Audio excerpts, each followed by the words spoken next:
This is the video training for the emergency action plan for the Monroe plant.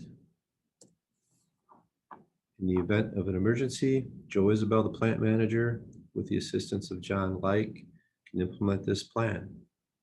They'll contact Pat Ferry or Terry Schaefer for assistance in determining what actions to take.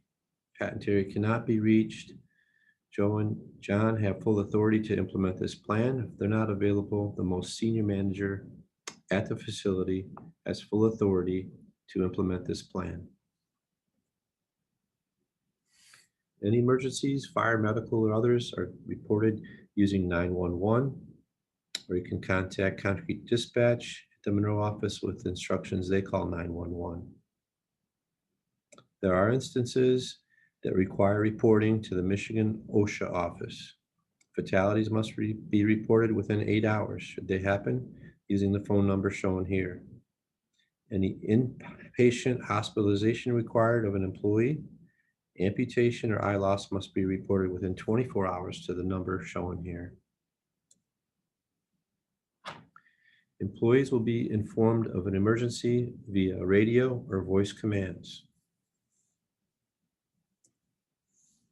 In the event of a tornado warning, all employees at the property will congregate in the storage area at the ground level underneath the dispatch office until the warning has subsided. Should we have a blizzard or other weather event that requires either not reporting to work or going home early, those calls will be made by Joe Isabel and John Like with the assistance of Pat and Terry. Sometimes there's a weather event that happens before work hours where you're not required to come to work. If conditions change, you might be required to come to work later in the day. Contact your supervisor, Joe, for more details. In the event of a medical emergency, we're going to call 911 and get help on the way. Employees trained in first aid and CPR may help the person in distress. We do have an automated external defibrillator, if necessary, in the dispatch office by the front door. In any event, Joe or John will comfort any injured person, whether they be an employee or a customer, until the arrival of an emergency team. If you're interested in being trained in first aid and CPR, please contact Steve Grau, the safety director, and be aware that if you get training outside of work, the company will reimburse you the cost of the first aid CPR training. See Steve Grau for details. Should we have a fire, explosion, chemical spill, or other major event like this, we're going to call 911 and get help on the way. If we can contain the situation to a small part of the property and don't need to evacuate, we don't need to evacuate. Be aware of the locations of the fire extinguishers at the plant, in the batch office, and in your trucks, so you can access them in the event of a small fire and try and get it in the initial stages and get it put out. In either regard, get 911 called in case you can't get that fire out. Should you have a chemical spill, consult the safety data sheet before attempting to clean it up to see what personal protective equipment is required to keep you from being injured.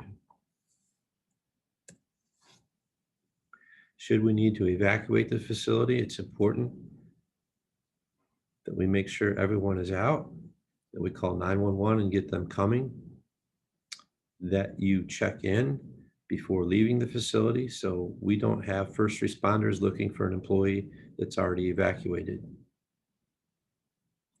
Look for other details here that might need to be done. Look for your name within this plan if you have any duties regarding evacuation. We want to contact drivers that are possibly returning to the plant to let them know not to come back to the plant and route them to a different facility. Handling the media. If we have a major event that requires evacuation, like a fire, a chemical spill, media will show up. They're looking for stories and they're looking for comments. They're looking to put a mic in your face and ask you what happened. Company policy is that only the president or a vice president of the company may speak to the media on behalf of the company.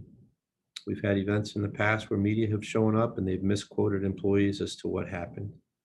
So our policy is politely decline comment, refer them to the president or vice president of the company. We'll do training on this emergency action plan at least annually when new employees are hired, when we change processes, or when we conclude that we're not prepared for an emergency and we need retraining. If you have any questions on this policy, please contact Pat Ferry, Terry Schaefer, or myself, Steve Grau. Listed here are some emergency phone numbers. Please keep a hard copy of your plan handy so you can access these phone numbers in case of emergency. That concludes the video training on the emergency action plan. Please answer a couple questions and then turn in the form to your supervisor for credit for this training. Thank you.